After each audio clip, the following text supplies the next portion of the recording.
very into his community. He knows a lot about politics. He is a member of Bridge Street AWME Church. He has been a part of some of our services. He has shared with us as well as in the AME church across the connectional. I call on him. He's a young adult, but he is an old soul to me because he knows so much what's going on. And that's why I trust him to give us the right information. And we have to tap, those who are aware of what's happening. And, I'm not afraid to tap someone because I know that he knows what he knows. And when I was thinking about those proposals, a lot of times when we go to election, we focus on the candidates, which is always, you should focus on the candidates.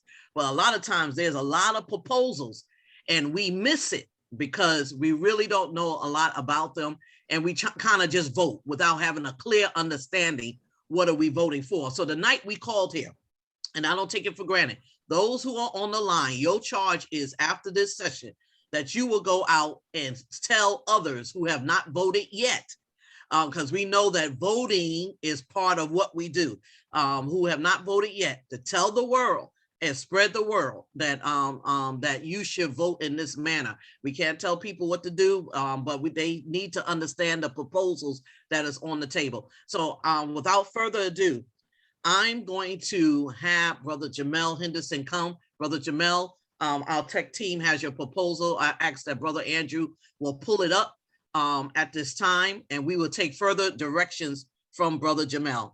Let's give him a praise or emoji as he comes. Brother Jamel, we turn it over to you. All right.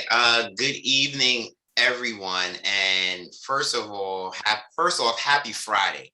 Yes. It's been a new habit that I've done, I think, since the beginning of this year, where every day I treat it like a holiday. Those who follow me on Instagram know I start the day, I say, good morning, beautiful people, happy Monday, Tuesday, Wednesday, Thursday, Friday, Saturday, and Sunday, every single day, because we need to treat every day as a holiday.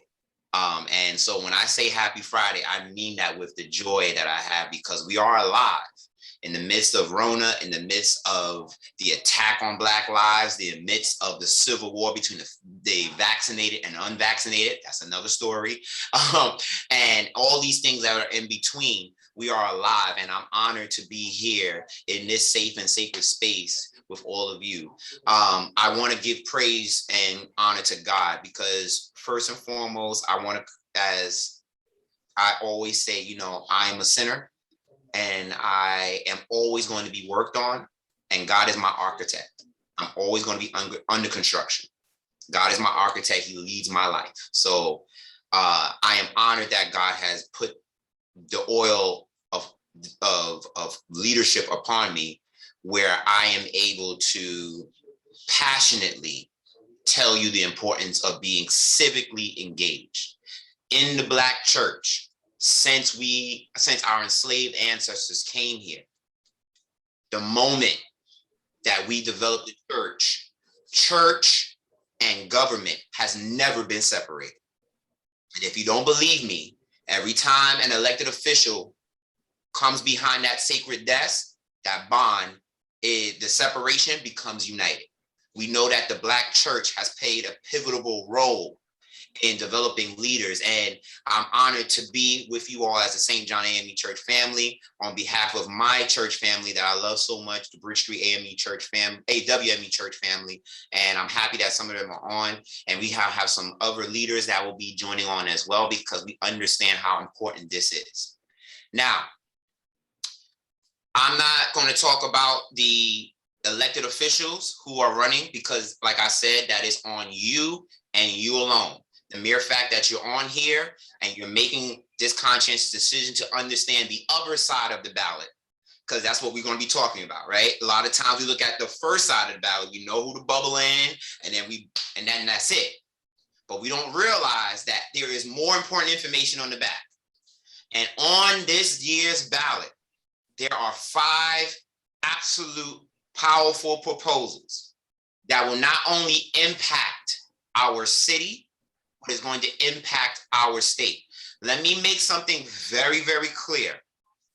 Everything that we do has an ounce of politics in it, from school to work, even in the church and in our communities. And so politics affects things that we do, and all politics is local. I'm gonna stress that. We heard our leaders say that very much, all politics is local. And so we're gonna focus on how much is at stake that's gonna impact our city and state. So let's begin. Next slide. So as of right now, you know, we started officially as of last year, the early voting schedule. New York City, New York State, we are very, very proud to be starting early voting, which gives many everyday New Yorkers who are busy the opportunity to go out and vote. As you saw, today is day 7. It is the 29th. So from 7 a.m. to 4 p.m., you had the opportunity to vote. You can vote tomorrow as well as the 31st from 8 a.m. to 5 p.m. and 8 a.m. to 4 p.m. Now, if you don't vote on these days, the next day that you have, the last day you have the opportunity to vote is on election day, which is Tuesday, November 2nd. So it's supposed to be very nice tomorrow and Sunday. I know it's going to be a little cold, but you know, the lines aren't going to be long. If you want to beat the Tuesday rush, please go out and vote. You have tomorrow, I'm going to stress it again, tomorrow, Saturday, October 30th from 8 a.m. to 5 p.m. and Sunday, October 31st from 8 a.m. to 4 p.m. So right after church service, right after we have a good praise from the St. John AME Church family, you should be getting ready to go right to the poll before you make dinner and do what you got to do. Okay? Awesome. Next slide. Now, as I mentioned, all politics is local. So let me break it down for you. Every year, every 10 years, we did what's called the census, right? The census is based off of the United States Constitution, Article 1, Section 2. Simply put, for the time's sake, all this means is that every 10 years, the entire country must be counted, okay? Based on the Constitution, as you see here, it is representatives of citizens, right? And there are states currently right now, including ours, that are looking to literally incorporate everyone, including our undocumented and those who are here, you know, from different variations and spaces, okay? So every 10 years, we do what's called a census. It is absolutely important that we participate in the census. Now, let's go to the next slide, because I'm gonna tell you what happened. So this is the current balance of power right in the federal government. This is the 117th session. So like the AME Church, we have I think we up to the 199th session of the New York Annual Conference, right? That means there's a new annual session of legislative work that needs to be done for the church. In the federal government, this is the 117th session of the United States Congress, okay? The United States House of Representatives is voted in every 2 years. The United States Senate is voted every 6 years. Both can be re-elected for life, okay? So we could talk about that on another scale, but I just want you to take a look at the current makeup of the balance of power. So in the House, which is the United States Congress, that is what's called the People's House, the lower chamber, right? Your representatives, we have 208 Democrats, 190 Republicans, with a little about 20 independents, 20 plus independents, okay? So right now, the current Speaker of the House is Speaker Nancy Pelosi, who represents the state of California, okay? Well, so you see the work that she is doing. Whether you agree with it or not, this is a powerful woman in power, okay? Now let's look at the Senate, because that's where the drama is. If you see the Senate, it is literally tied. This is the first time in a very, very long time that we have seen a situation like this, where if any bill is tied on the Senate floor, the vice president, which is Kamala Harris, will come down and cast the break time vote. And because she is a Democrat, it will go 51 to 50. Here's the problem. You see, when we incorporate the new numbers based off of the census, the state of New York has lost a congressional seat. Guess by how many people that were supposed to do the census? 88. we would have kept, we currently have, if I'm not mistaken, 29 congressional seats. Now we're going to have 28. That is a major loss of political power, because that is a representation of over 100,000 citizens that's supposed to be represented in a congressional district. But now it's much more than that, because populations have shifted and changed.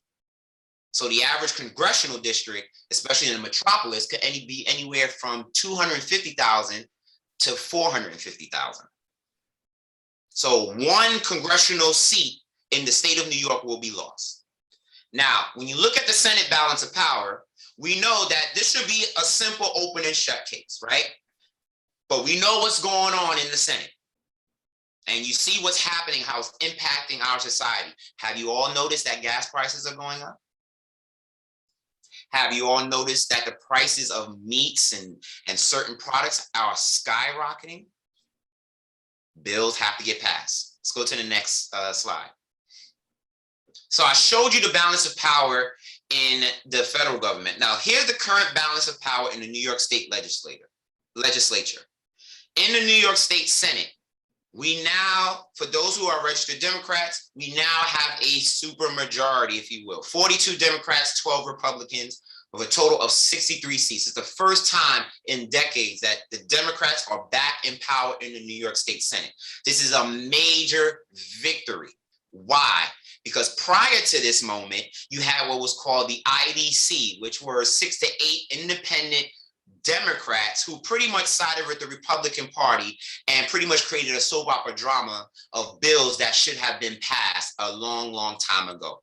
The first example was the repeal of 50A, which exposes all of those officers that are currently on and have been retired from the police force of their conduct records. Okay. The second one, which should have been passed in 2015, which now passed due to the unfortunate killing and murder of George Floyd, which was the Anti-Police Chokehold Act.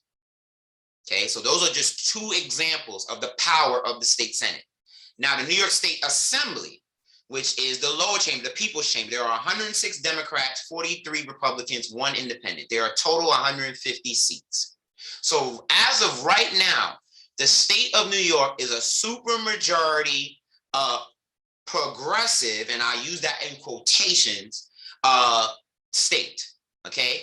So that means based off the population of people coming in and people that are living here, that means we're moving towards a progressive direction in terms of our policies, the way that we're funding things, the way that we're moving things, okay? We're just saying it off the surface. We don't have to agree or disagree, but I'm just telling you this on the surface. We could dig much deeper later, okay?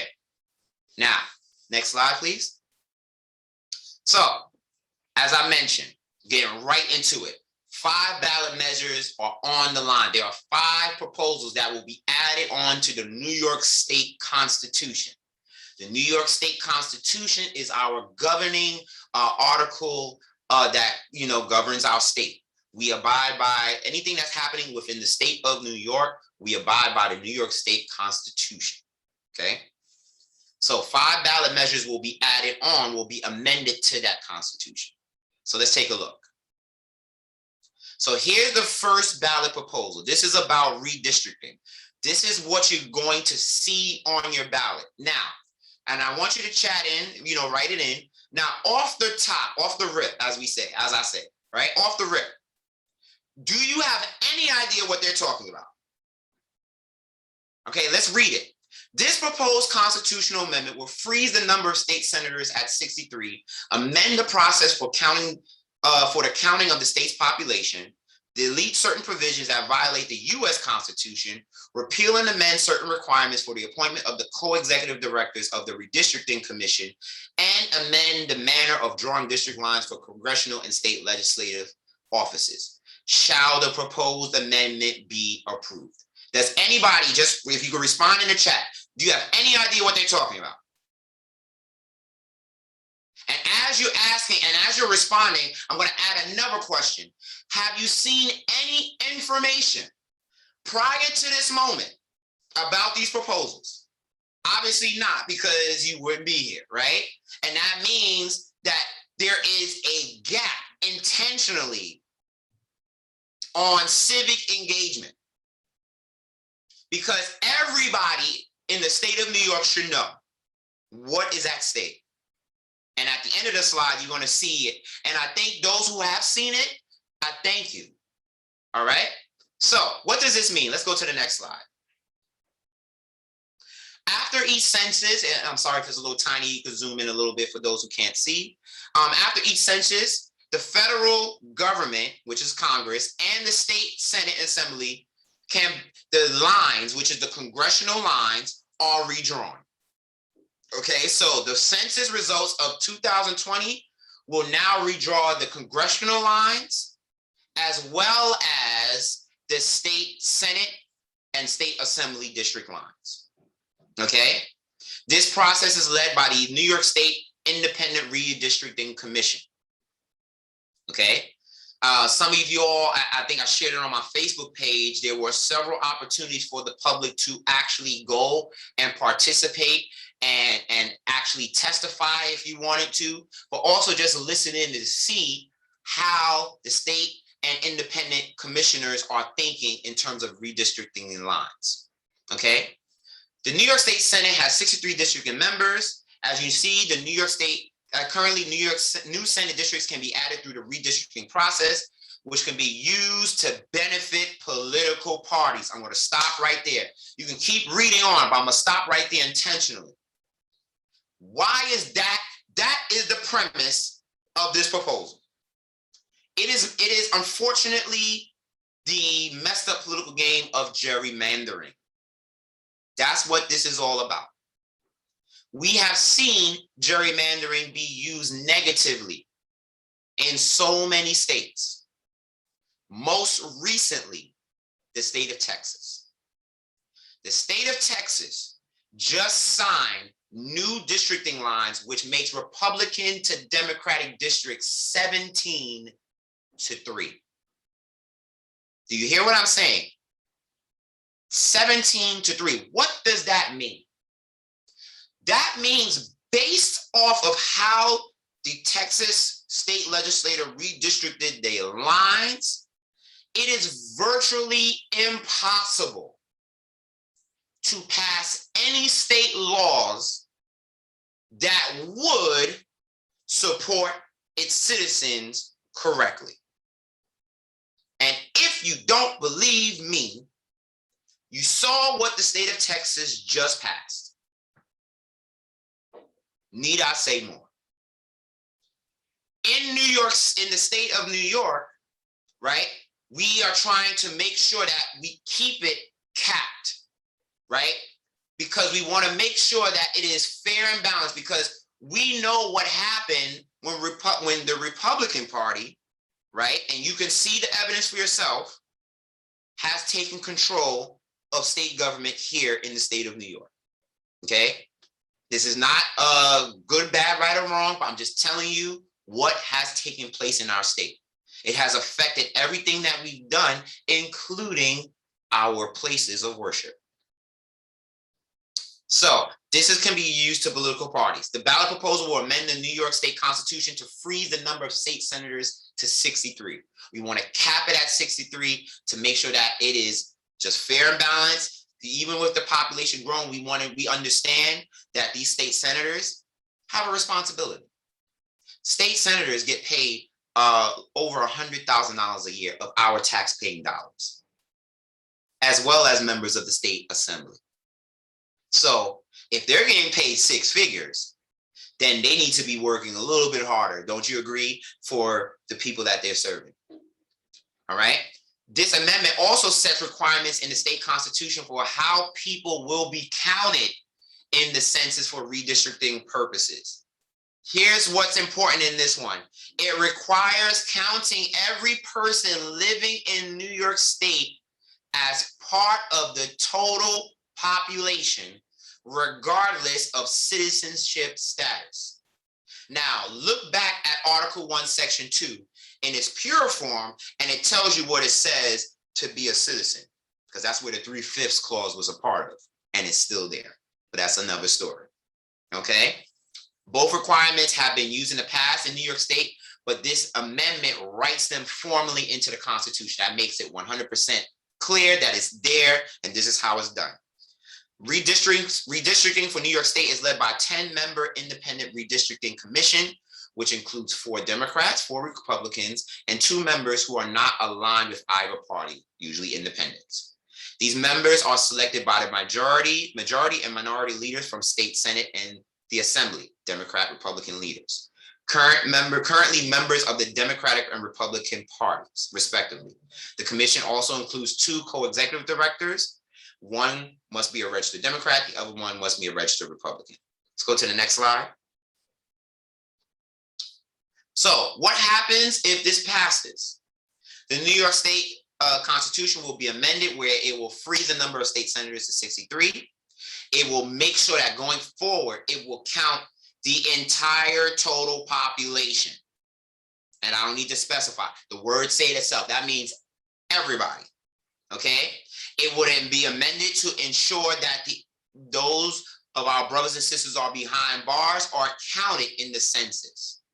Okay? At their last place of residence prior to incarceration. That is super important, because what that does is still gives representation to the community that they're a part of, and not give representation to the prison industrial complex that's in the state, in that particular region within the state that doesn't need it. Okay, and if you've seen in the past, certain Senate districts or certain regions throughout the state have received funding in their respective district because they included the population from those that were behind bars, even though they lived in New York City. Okay. The Constitution will be amended to require a simple majority to approve the commission's plan, regardless of which party controls the legislature. Simple put, it's a majority rule. No filibustering, none of that sideline stuff. Okay. And then it will allow the independent redistricting commission to select the co-executive directors, and it will be amended to require the independent redistricting commission to submit their first redistricting plan to the state legislature by January 1st of next year and by November 15 in 2031. So this impacts the next 10 years and beyond. Okay, this is a super important ballot. Okay, I'll leave it at that. Next slide, please. Here's ballot proposal number 2. This is the right to clean air, water, and a healthful environment. The proposed amendment to Article 1 of the New York Constitution will establish the right to each person to clean air and water, and a healthful environment. Shall that proposed amendment be approved? Now, this seems very simple. Why do we need to put this in the Constitution? Well, Flint, that city within that state are still weeks without clean water. Do you know, fun fact about the state of New York, we have, among all 50 states, the cleanest water in the country. Did you know that? And the benefits of that is because the geographical setup of how our state is portrayed, right? Water comes not from high regions, come down from the mountains, so it's much more pure, but we also have some of the best cleaning facilities and sites. But other states don't unfortunately have that. Okay, I just came back from Florida, so that's a whole nother story, right? But this is real, right? Why do we need to put this in? Let's go to the next slide. This proposal will add the right to clean water, clean air, and a healthful environment to the New York State Constitution's Bill of Rights. If you didn't know we had that, please Google it and download it. This is super important for you to have just on your phone, wherever you go. While the New York State Constitution does provide some protection to natural resources, New Yorkers do not currently have an enforceable right to clean water, clean air, or a healthy environment. In other words, this ballot is making sure that you and I have the same equal opportunity to clean air, just like the top 1% that live in our state. This is what this bill does. Now, let's go to the next slide. What does this mean should it pass? The New York State Constitutional Rights, it will be literally amended into the Bill of Rights, which means that the state government cannot infringe on these rights. They cannot violate these rights whatsoever, right? Enshrining this right in the state constitution will require lawmakers to consider the impact on clean water, clean air, and the environment when making decisions. It will also allow New Yorkers to sue, which is super important, if they believe their rights to clean water, clean air, or healthful environment are being violated. Let's make this very real right now. There are some of you all that are living in communities by a accessorized depot or a school bus depot or MTA depot. Sanitation ain't picking up what it's supposed to, right? You got, let's call it what it is. Gentrifiers are coming in.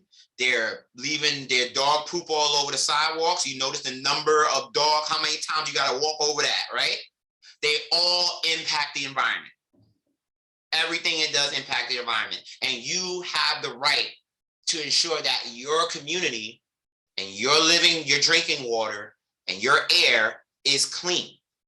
So if there's depots in your community and it's constantly, they're not following the state rules of engine idling, right? Because that's a violation. That means you're keeping your engine on and they're still going to try to violate the law. You have the right to sue, right? Because in our communities, we're constantly overlooked when it comes to climate change, and environmental justice is a key portion in our justice in the Black community. So that's ballot question number 2. Next slide. Ballot question number 3, eliminating 10-day advance voter registration requirement. The proposed amendment would delete the current requirement in Article 2, Section 5, that a citizen be registered to vote at least 10 days before an election, and would allow the legislature to enact laws permitting a citizen to register to vote less than 10 days before the election. Shall the proposed amendment be approved? This is a super important ballot proposal. What this is saying is, because we know, and we all are New Yorkers, we are super busy. Let's look at our amazing pastor, right? My auntie, my mom, right? Pastor Bailey, right?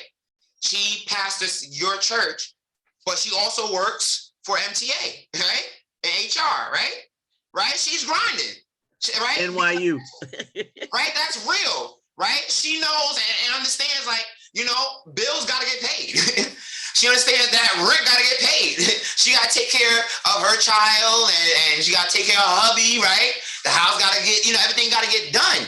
So there's sometimes, because we get so caught up in work or school or just everyday life, people in our community are leaders in their homes. There are 18-year-olds who are taking care of their siblings in their homes right now without parents. I was one of them, and many of you all know my story. I was independent since I was 17, right? And they may not have the time to think about, oh crap, I gotta go and register, because they may be interested because there may be a particular candidate that they want to support in their community or within the government itself. And so we deserve an opportunity to have less than 10 days. So even if it's 5 days before, or even if it's 3 days before, whatever they decide, we should have that opportunity. So let's go to the next slide. What does this mean? The New York State Constitution requires voters to be registered at least 10 days before an election in order to cast a ballot. This proposal would eliminate that provision, giving the state legislature the ability to pass new laws that allow New Yorkers more time to register to vote. Simply put. Okay, so when it passes, what should it do? Next slide. It will be amended to the Constitution, which will give the power to pass new laws that will allow New Yorkers more time to register to vote before an election, including on the day of the election. Do you know how much of a game changer that will be? First of all, it will put feet to the fire to those who are currently in office. Because now your vote is even more powerful. Because that means they gotta work. That means that candidate and that elected official are gonna have to work literally to the last minute. And they should. Because for a long time, we've had elected officials that have come behind your sacred desk and sacred desks behind churches, fulfilling, saying promises that they couldn't keep. And we could tie that to scripture, because Christ was a rebel, Christ was an activist, and he challenged the Pharisees and Sadducees every single time and won. All right. Passing this proposal will not guarantee that laws will change, but it will give the lawmakers the ability to pass new laws that set the registration deadline closer to or on the day of the election. So in other words, they have the legislation will have the right to make the changes, but because we are in a progressive direction, because activists and organizers and everyday New Yorkers like yourself are raising their voices or paying attention, we are putting pressure to make sure that our vote is more powerful. Okay, next slide, please.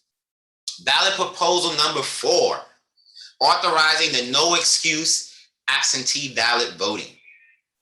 The proposed amendment would delete from the current provision on absentee ballots the requirement that an absentee voter must be unable to appear at the polls by reasons of absence from the county or illness or physical disability.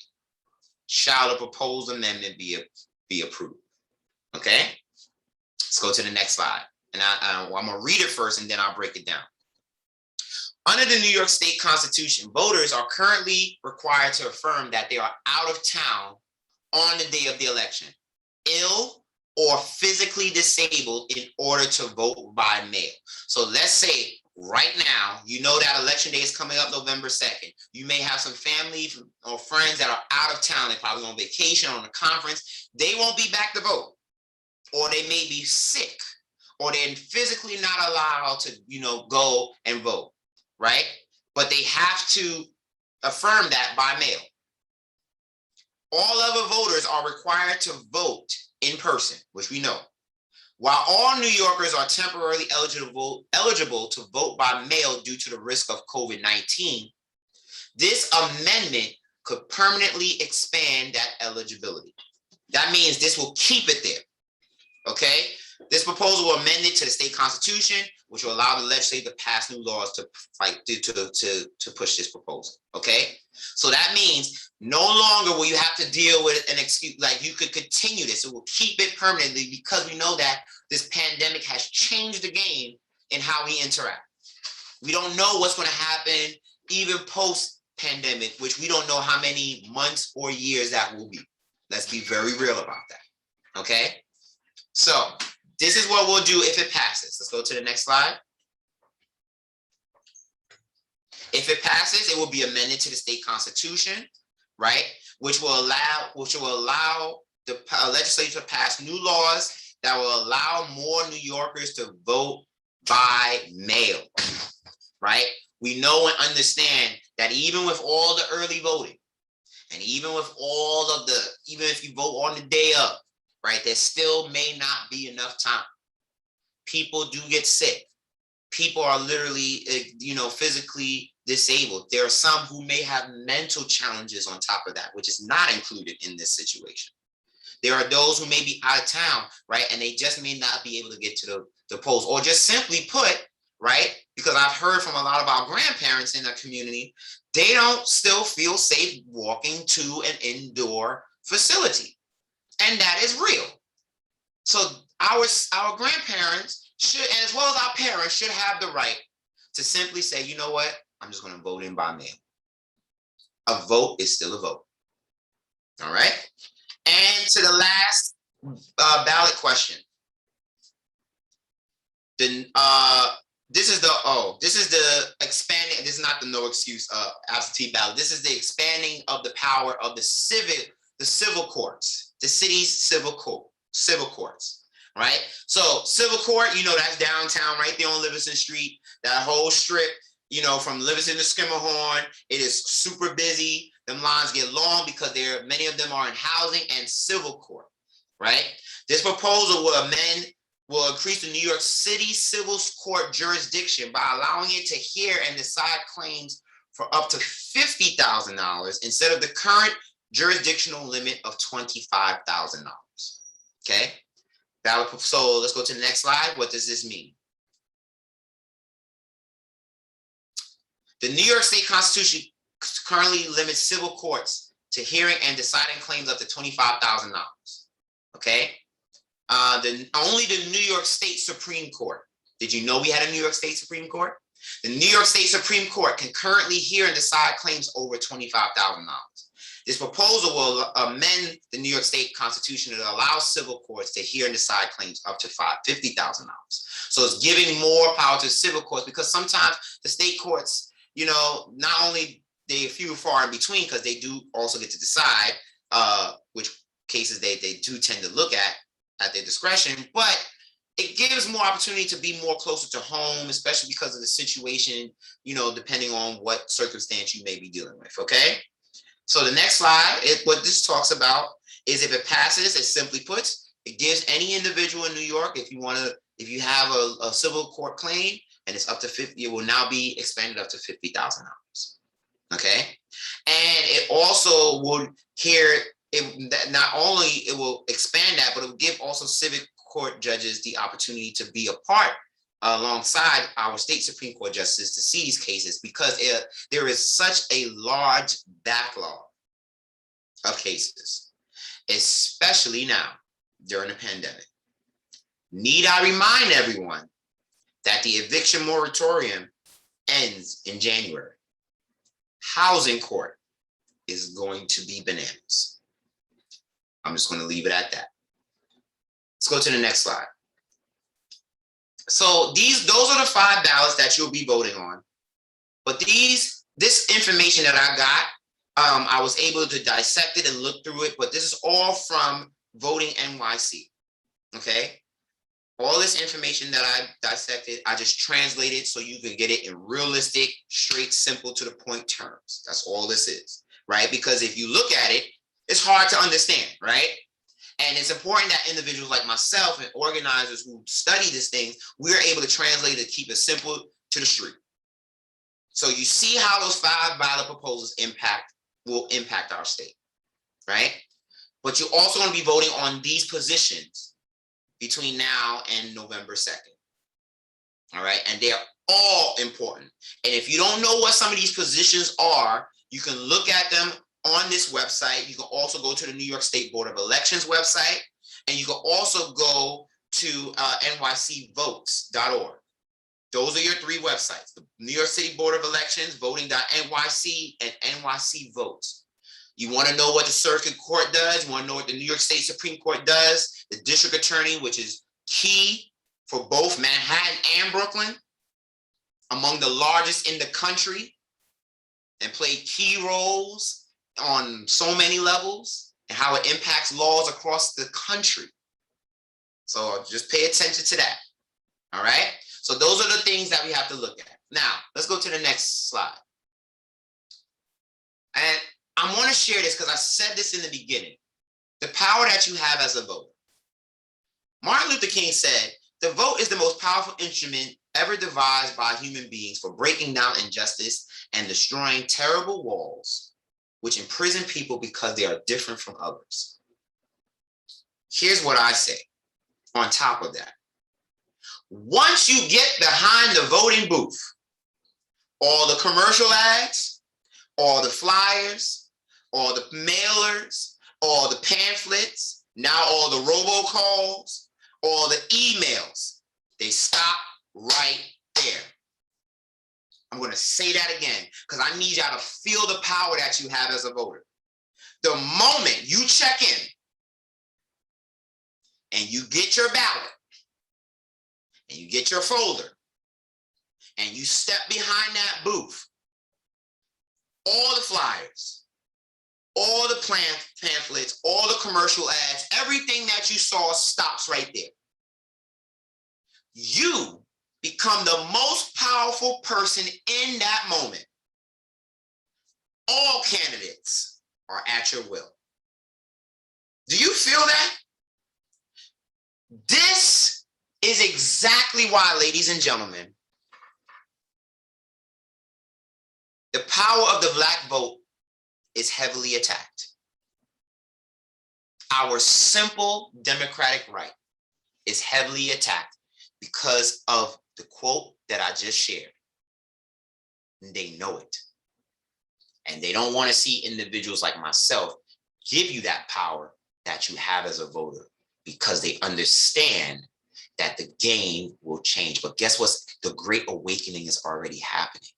You all are paying attention to politics. You all are Googling and researching, what does the Supreme Court do? What does my elected official do? And you're calling them out.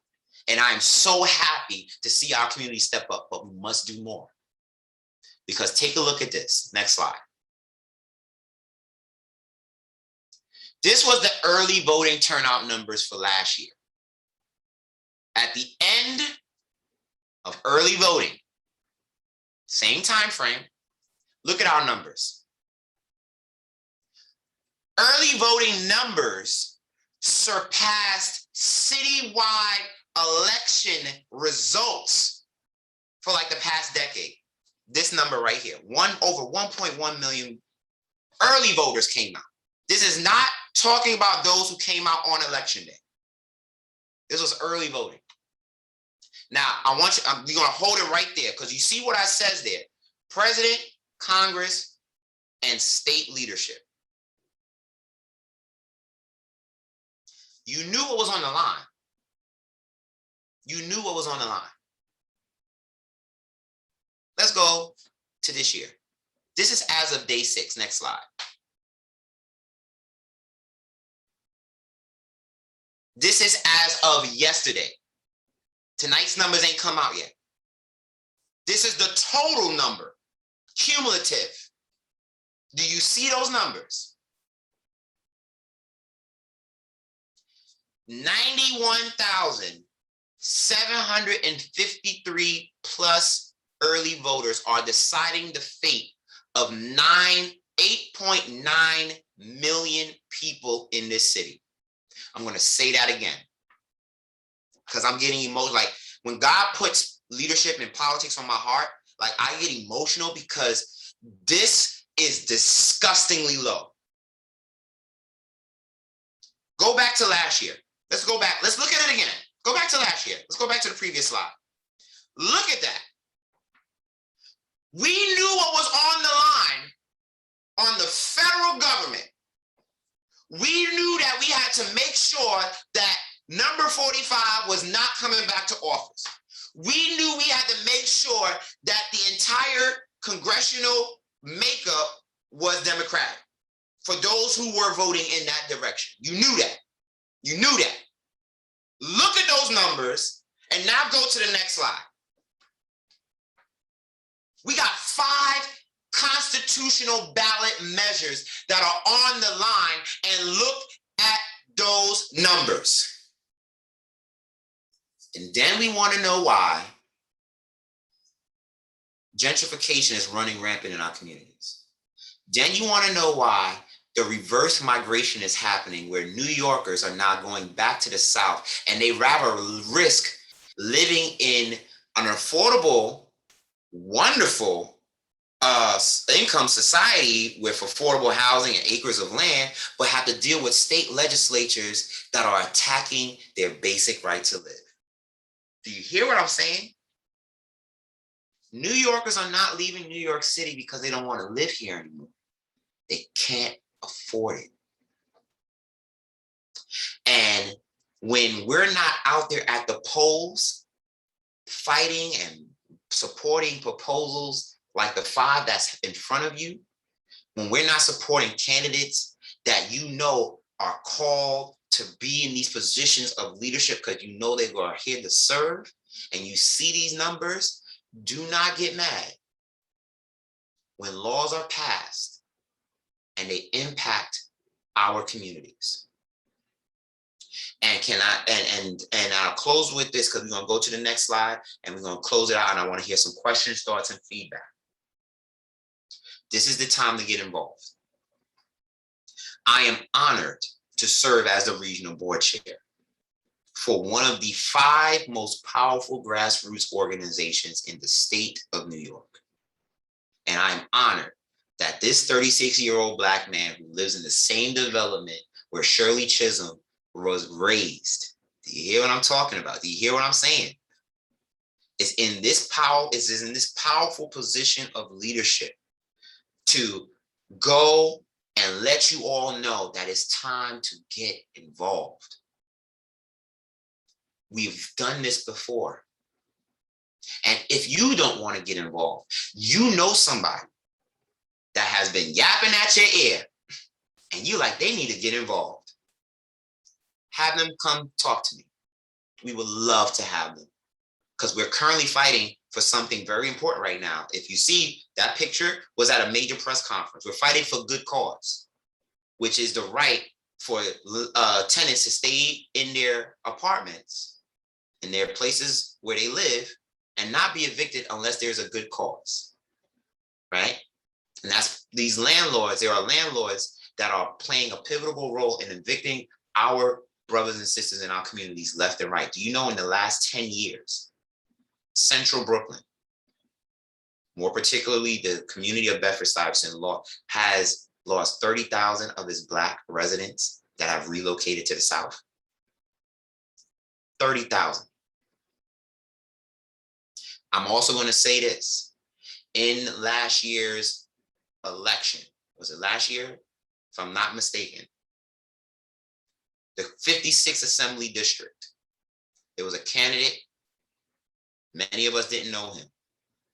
He was an individual that wasn't one of us, had 40% of the final vote. If we don't get involved, the communities that we love and care about, because I've said this publicly, Central Brooklyn will no longer be one of the final strongholds for the Black New Yorker that lives and loves the city outside of NYCHA. So I hope what I shared with you all this evening was helpful. I know it may have scared some of you, but this is real. And this is a church segment. And as I said, I'm only here to bring the truth.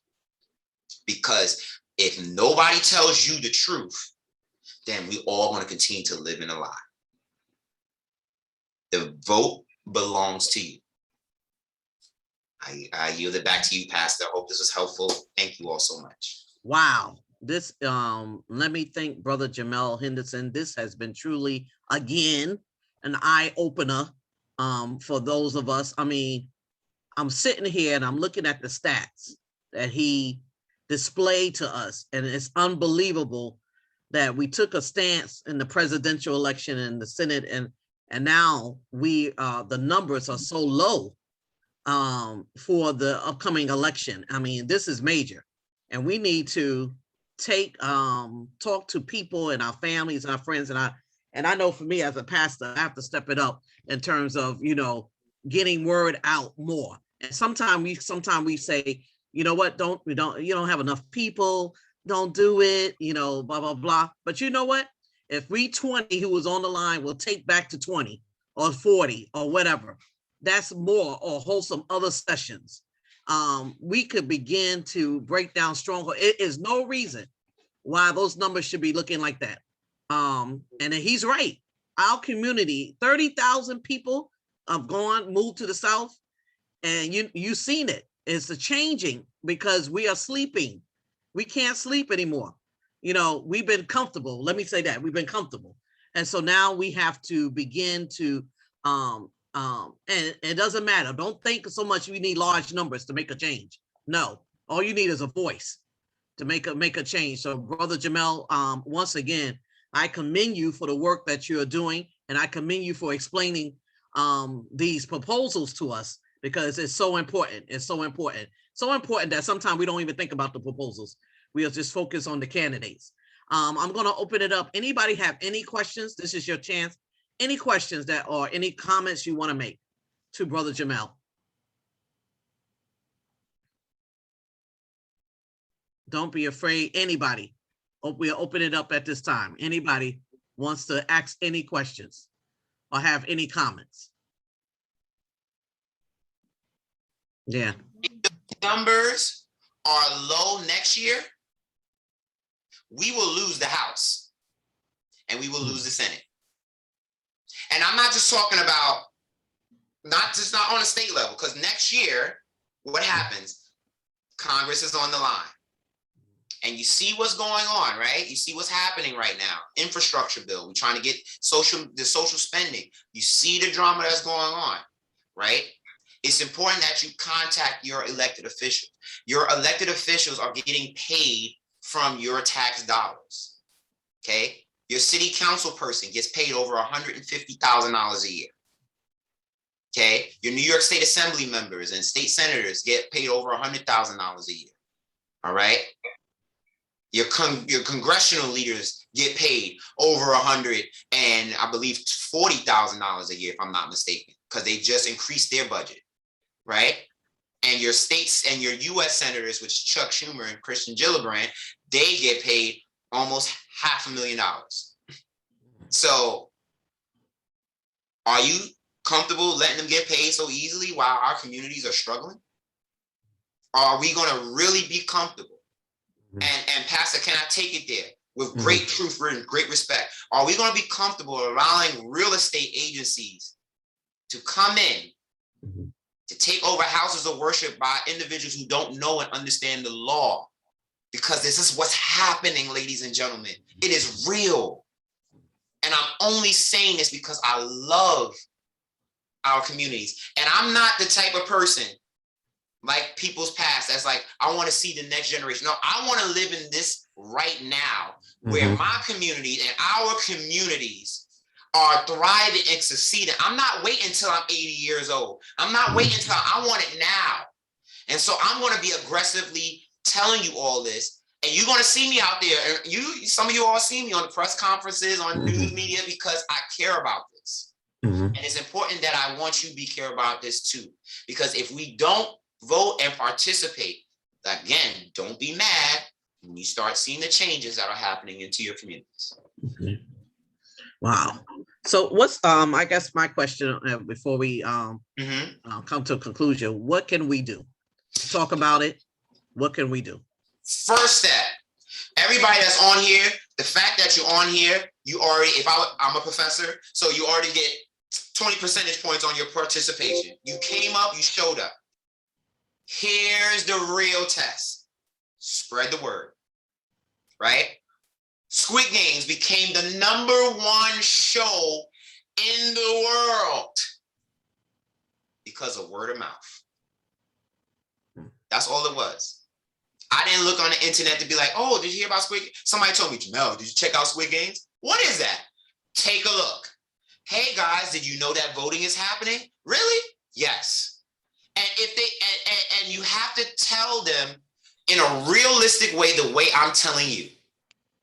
Our communities are not trying to hear because it's your God-given right. It is because it's community. What is happening? What is at stake right now? Right now, we have the opportunity to seal the deal to make sure that the state of New York is going in a progressive direction. That means through the legislation of redistricting. That means making sure that everybody has a right to clean health and clean water and clean air, making sure that you can even register to vote the day of, that if you want to sue somebody, take it to civil court, you can get up to $50,000, you can claim them up to $50,000, and making sure that you participate. Simple. You have the tools that impact your life every day. So, just like how we spread the word about God, testify about the issues in your community. That's why in the state leadership, you have the opportunity to testify on an issue. The same way we testify about the sins and things that's going on, you are allowed to participate and testify. And you could do it virtually. You don't have to go to City Hall no more. You don't got to go down to DC. You could literally do it on Zoom. They have a registration link. So if there's an issue, for example, my grandparents that are on the line, prescription drugs, right? That's a big one. Allowing hearing, vision, and dental to be a part of Medicaid. That's a big issue. I'm pretty sure you all have testimonies of how hard it was to get certain things. And that your testimony, just like how your testimony can change the lives of someone who don't know God, it could change the policies in our state. So that's step one, testifying and telling others. Number two, getting involved and telling others, like, to vote. Hey, did you register? Right? Because it's one thing to register, right? But it's also making sure maybe I take them to the polls. Right? As a church, I did it one time for Bridge Street, and I would love for us to do it again. And I said it before to the district, right? Church vans, get them up. They just sitting there chilling. Get them up, get them out there all day, right? There are drivers and volunteers, right? The AME Church has some of the most powerful missionary societies. You don't think if we put the call on and say, hey, we need you all to walk some of our seniors to our grandparents, or maybe, feed them, because the state of New York, unlike other states where unfortunately they were intimidated by giving out water. Hello, you see what they did last year, right? There were states that banned people from giving out water at the poll. Fortunately, we're not one of those states that does that. So we could be able to provide a godly service as we're taking them to do their democratic service, right? And then part three is those who are just really fired up and they're like, I want to do more, join me. There are thousands of organizations that will cater to you, okay? I'm gonna give you the top five, the big five as we call it in the state. Citizen Action of New York, New York Communities for Change, Make the Road New York, Indivisible, and Vocal New York. Those five, and there are many others, AQE, right? We got so many others that are out there fighting for different action and different things. There's so many that I can't even think of. Woodside, and it could even be local. And even if you're that leader, get involved on your block association. Get involved on your community board. Get involved in your neighborhood advisory board. Get involved. Do something. Because we're living in an environment right now where Donald Trump and his Trumpism is permeating through various key portions of state governments across this country. So when he makes his return, and should he win, his administration will be about revenge. And you do not want to see a scenario where he comes back. You do not want to see a scenario where Congress is back in the hands of the Republican Party, especially at the will of Trump. Oh, gosh. I'm going to scare y'all a little bit. 2022, should the House go back into the Republican Party, do you know who's going to be the Republican leader who will be the Speaker of the House? Kevin McCarthy. Just Google him and enjoy it. Trust me, you do not want that man to be the Speaker of the House. If the Senate goes back to Republican control, you know who goes back into power? Senator Mitch McConnell of Kentucky. I'm just going to leave it at that. So this is why I say politics affects everything that we do, and your vote plays a role. And if you know people across the country, especially those who relocated in the South, tell them that their vote is super important, especially if they're trying to make progressive change. So those are three things I would say. Testify, get involved, participate in civic engagement, and keep it real. The issues that are happening in the community are happening right now. Just look at Bed-Stuy. Look how much Bed-Stuy has transformed. Some may say good, some may say bad, but who is it truly benefiting? The numbers don't lie. Is your culture of the community changing? Because it's not just about the income and everything, right? How many people get mad that the summertime they get mad because you blasting music but that's what we do, or that we outside playing, or we just doing stuff, but they're not culturally adept to understanding because they follow the trend of just being in Brooklyn. So those are just some real examples. So I hope that was helpful. We thank you. Oh my goodness. Excellent presentation. I thank all those who are on the line. I will be remiss if I do not ask Sister Mary Whitus, who's our voting coordinator of St. John, if she wants to say anything. Just want to make sure.